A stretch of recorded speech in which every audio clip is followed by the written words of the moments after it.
सभी को राम राम। मेरा नाम है डॉक्टर प्रतीक चौहान। एक क्वेश्चन मेरे से बहुत लोगों ने पूछा है, वो चाहे मेरे पास में ट्रीटमेंट लेने वाले पेशेंट हों या फिर आप सभी व्यूअर्स हों। आप में से बहुत से लोगों ने पूछा है कि चलिए डॉक्टर साहब, हमने आपकी बात मानकर टेंशन लेना छोड़ दिया है, परंतु जब कोई सामने से टोकता है तो लोग हमें जीने नहीं देते, उसके लिए हम क्या करें। हम तो टेंशन लेना छोड़ देते हैं, परंतु जब सामने से कोई बोलता है तो टेंशन तो होती है ना। बिल्कुल, मैं आपकी बात से पूरी तरह से सहमत हूँ। तो चलिए मैं उसका भी आपको सॉल्यूशन बताता हूँ आज कि उसका सॉल्यूशन क्या है, और बहुत अच्छा सॉल्यूशन है। कल की जो मेरी वीडियो थी जिसका टाइटल था कि झाइयाँ चेहरे पर ही क्यों होती है, उसका बेस मेरा पूरा साइंटिफिक था। आज मैं इस वीडियो को थोड़ा आध्यात्मिक की तरफ मोड़ता हूँ, साइकोलॉजी से थोड़ा सा ऊपर उठ के चलते हैं। जो हमारा मेडिकल फील्ड का साइकोलॉजिकल बुक है, उन सभी से एक स्टेप ऊपर मैं आपको लेके चलता हूँ, ठीक है। क्योंकि साइकोलॉजिकल बुक ये कहते हैं कि आप जैसा आप कर रहे हैं वैसा ही आपके साथ में हो रहा है, और वैसे ही जैसा आप सोच रहे हैं वैसे ही आपके साथ में हो रहा है। परंतु मैं आज आपको इससे ऊपर लेके चलता हूँ,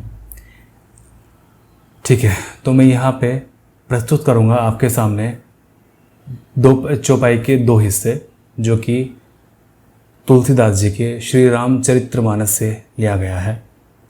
तो चौपाई कुछ इस तरह से है, मैं कुछ गुनगुना देता हूँ क्योंकि मुझे गुनगुनाना अच्छा लगता है, मेरी हॉबी है थोड़ा सा गुनगुना देना। और यदि मैं डॉक्टर नहीं होता तो ज़रूर मैं कहीं ना कहीं गवैया होता सच में, ठीक है। हो मंगल भवन अमंगल हारी, द्रव सुदशरथ अजर बिहारी, राम सिया राम जय जय राम, राम सिया राम जय जय राम। होई है सोई जो राम रचि राखा, को करि तर्क बढ़ावे साखा, राम सिया राम जय जय राम, राम सिया राम जय जय राम। तो इन दोनों चौपाई का क्या मतलब था? पहली चौपाई का मतलब क्या है? मंगल भवन अमंगलहारी, सभी का मंगल करने वाले और अमंगल को हरने वाले, सभी के दुख का नाश करने वाले। हे दशरथ नंदन राम, मेरे ऊपर कृपा दृष्टि बनाए रखें, मेरे सभी मंगल को हर लें और मेरे जीवन को मंगलपूर्ण बनाएं। दूसरे श्लोक का क्या अर्थ है? दूसरे श्लोक का अर्थ ही आज मेरा टॉपिक है। उसका चौपाई का क्या अर्थ है? होई है सोई जो राम रचि राखा, होता वही है जो राम ने लिख दिया है।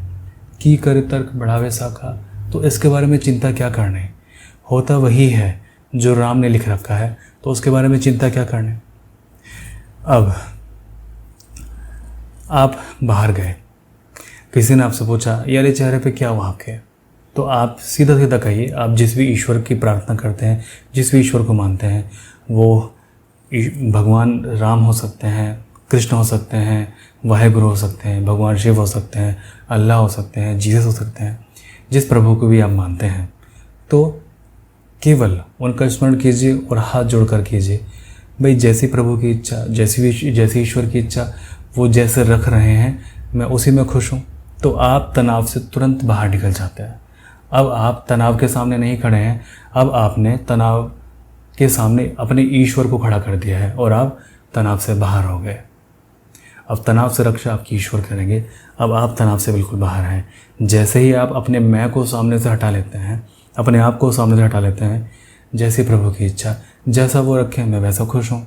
अगर मेरा चेहरा इससे भी खराब हो जाए तो मैं तब भी खुश हूँ, मैं तब भी उनके लिए धन्यवाद में हूँ, आभार में हूँ, जैसी उनकी इच्छा, जैसी प्रभु की इच्छा। अब जब आप ये बोलेंगे तो सामने वाले बंदे को लगेगा कि चलो यार ठीक है, इनसे तो बात करनी बेकार है, परंतु वो सामने तो बोलेंगे चलो बात आपकी मान ली है, बिल्कुल प्रभु की इच्छा होती है।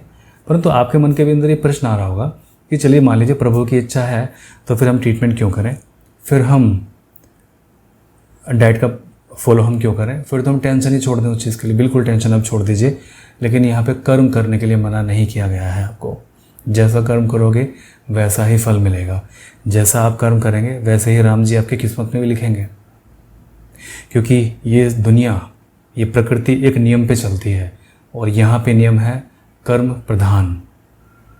कर्म प्रधान ये सृष्टि का नियम है। जैसा कर्म करेंगे वैसा ही आपकी किस्मत में ईश्वर लिखेंगे, वैसा ही आपकी किस्मत में लिखा जाएगा और वैसा ही सब कुछ लिखा गया है अभी तक। तो वो सामने वाला बंदा आपको ये बोलेगा कि चलो यार बात आपकी ठीक है कि जैसा ईश्वर ने रखा हुआ है, जैसे ईश्वर की मर्जी वो जैसा आपको रखे, लेकिन फिर भी आपको तो कुछ करना चाहिए ना ठीक करने के लिए। तो फिर आपके पास उसका क्या उत्तर है? फिर आपके पास में उसका ये उत्तर है, बिल्कुल मैं अपनी तरफ से 100% एफर्ट कर रहा हूँ, 100% जो मेरा करने का काम है मैं वो कर रहा हूँ, मेरा कर्म 100% मैं निभा रहा हूँ। मैं ट्रीटमेंट ले रहा हूँ पूरे दिल से, मैं डाइट फॉलो कर रहा हूँ पूरे दिल से, मैं एक्सरसाइज कर रहा हूँ पूरे दिल से ताकि ये ठीक हो जाए। मैं हर वो काम कर रहा हूँ अपने पूरे हृदय से, पूरे दिल से, जिससे कि ये ठीक हो जाए। परंतु फल मेरे हाथ में नहीं है। फल देना उस ईश्वर का काम है, उस विधाता का काम है, उस राम का काम है। तो उस राम की इच्छा जैसे मेरे भले के लिए होगा वो वैसा करेंगे। एक कहानी मुझे अभी जस्ट याद आती है कि एक शादीशुदा नवयुवक और नवयुवती जहाज़ में सफ़र कर रहे थे, जा रहे थे अपना हनीमून मनाने के लिए। अचानक से रात में जहाज़ डोलने लगता है, आंधी तूफान आ जाता है। प्रेमिका बड़ी घबरा जाती है, वो जो पत्नी थी बड़ी घबरा जाती है और वो रोने लगती है, ये क्या हुआ क्या हुआ। जो उसका पति था वो क्षत्रिय था, वो राजपूत था। वो चुपचाप आराम से शांत बैठा हुआ था, बिल्कुल ध्यान में अपना मग्न। पत्नी ने उससे पूछा, आपको घबराहट नहीं होती, आपको चिंता नहीं होती कि नाव हमारी डूबने वाली है, इतना तेज़ तूफान आया हुआ है, अभी और आगे भी तूफान आने वाला है, आपको भय नहीं लगता?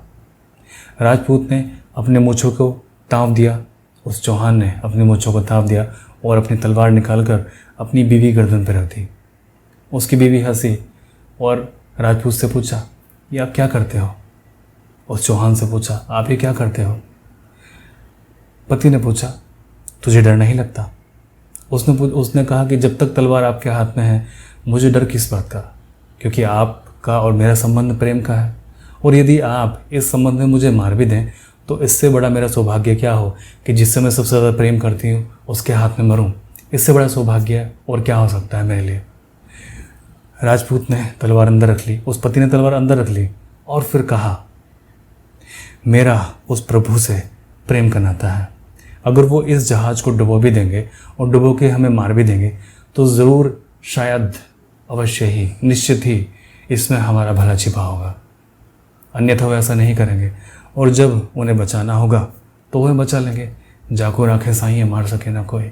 यदि उन्हें हमारी भलाई के लिए हमें मारना होगा तो वो हमें मार देंगे, और यदि उन्हें बचाना होगा तो बचा लेंगे। तो फिर डर किस बात का? मेरा तो उनसे प्रेम का संबंध है।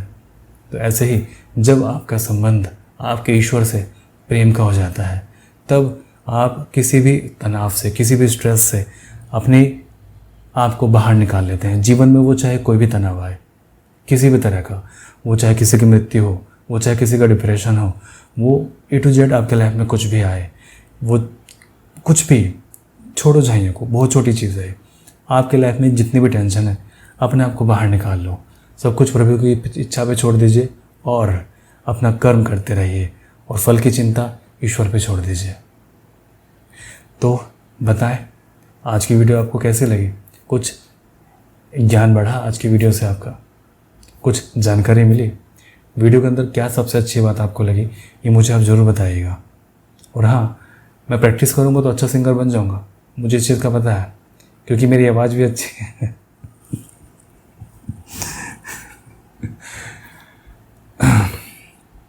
इसे कहते हैं अपनी तारीफ़ खुद करना। और मैंने पिछली वीडियो में भी कहा था कि पहले आप खुद की तारीफ़ करना सीखिए, तभी फिर आप उम्मीद करिए दूसरों से, और फिर दूसरों से उम्मीद क्या करना? क्या आपकी खुद की तारीफ़ करना आपके लिए सफिशिएंट नहीं है? क्या आपको इतना भरोसा नहीं है कि जो आप कर रहे हो वो 100% सच है? क्या आपको पता नहीं है कि जो आप दिखते हो वो आप बहुत ज़्यादा खूबसूरत हो, क्या आपको पता नहीं है? अपने अंदर एक इच्छा शक्ति को विकसित कीजिए और छोड़ दीजिए प्रभु पे सब कुछ, क्योंकि मेरा और उसका नाता तो प्रेम का है। वो जो करेगा सही करेगा, और जो भी उसने मेरे जीवन में आज तक किया है वो सही ही किया है, 100% सही किया है। मेरी लाइफ में कितना भी बुरा वक्त आया, मैं आज उसके लिए धन्यवाद देता हूँ कि अगर वो बुरा वक्त ना आता तो मैं आज आप लोगों के सामने ना आता, मैं आज इस तरह से आपको समझा नहीं रहा होता, बता नहीं रहा होता। तो चलिए मैं वीडियो का यहाँ अंत करता हूँ, और वीडियो का अंत रामायण की चौपाई से ही करता हूँ। कौन सी चौपाई से करूँ?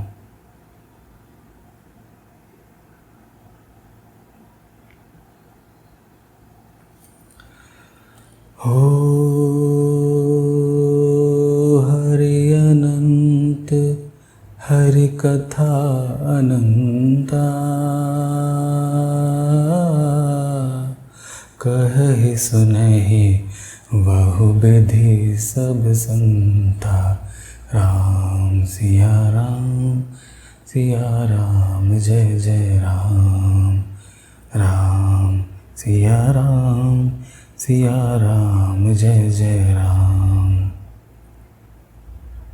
मुझे पता है कि जो मैं गाया मैंने बहुत लो पिच में गाया, और अगर हाई पिच में गाऊंगा ना तो मेरे घर वाले अभी बाहर डंडा लेकर आ जाएंगे कि इतना क्यों चिल्ला रहा है, क्यों शोर मचा रहा है इतना, क्योंकि सब लोग सो रहे हैं।